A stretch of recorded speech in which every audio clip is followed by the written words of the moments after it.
से हो रे माते जब बलमुआ कैसे। मेरी जितनी भी माताएं बहनें बैठी है, मेरी भाभियां सुंदर सुंदर बैठी है, मेरी बहनें बैठी हैं, एक बार बताइए कि एक औरत के लिए सबसे बड़ी चीज क्या होती है? उसकी सिंदूर, उसका पति, सबसे बड़ा धन दौलत वही होता है। और ये गाना में अगर उन्हें सब दिल पे हाथ रख के सुनम तो माटी की खुशबू जरूर आई। हम चाहत कि जेकरा जेकरा भी समझ में आओ तो दोनों हाथ को उठा लीजिए, दोनों हाथ के उठाई और मीठा मीठा ताली हम सबके बजाइए, कहे के बता कि बाबा दिहले टीकावा से हो रे हमाते जावा, से हो रे हमाते जावा। सुमित जी कैसे कहे के बा बलमुआ कैसे, बलमुआ कैसे। सबके देखिए कि है वीडियो बनैला से कुछ न होई, वाला के फेसबुक पर डालला से कुछ न होई, कि जल ताली नहीं बाजी मैंने। अच्छा राजू जी, पहला बार हमरा ससुराल से भी हमार सास ससुर की और परफॉर्मेंस देखे आई बनी। अच्छा तो मैं चाहूंगी कि हमारे प्रवासी एकता मंच के अध्यक्ष सत्येंद्र सिंह जी और यहाँ पे जितने भी लोगों ने ये सारा व्यवस्था किया, सबके लिए एक बार जोरदार ताली होनी चाहिए और सबके हाथ ऊपर होके के चाहिए बता कि बलमुआ कैसे, बलमुआ कैसे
पत्नी के भाव बा कि झुमका झुलनिया कि कमाके बोलिया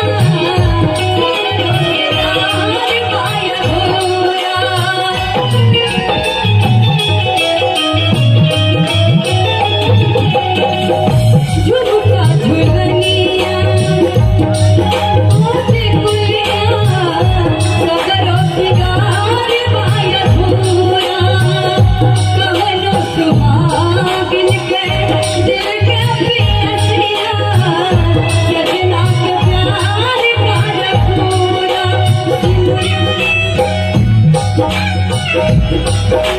तरीका झुमकवा तेज बोरे छोटी ननदी कुलिया तेज बोरे छोटी ननदी।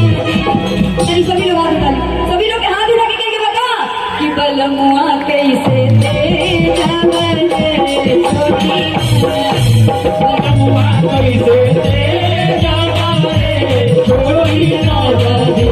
क्या बात है।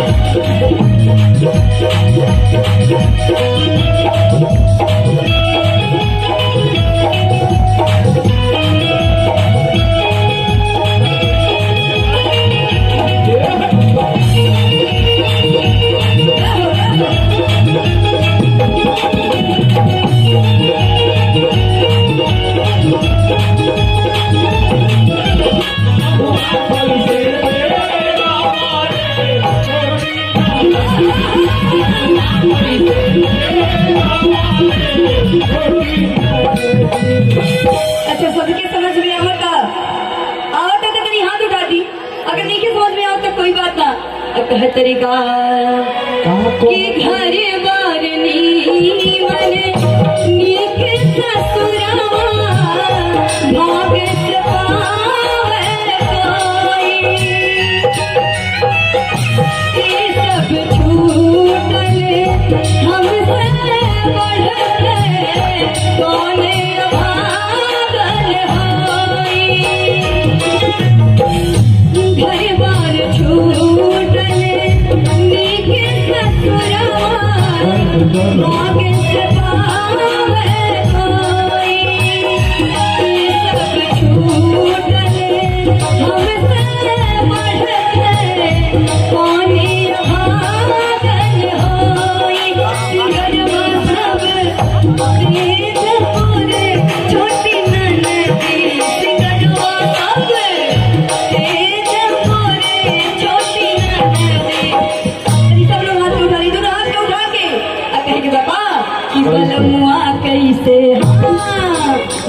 आजादी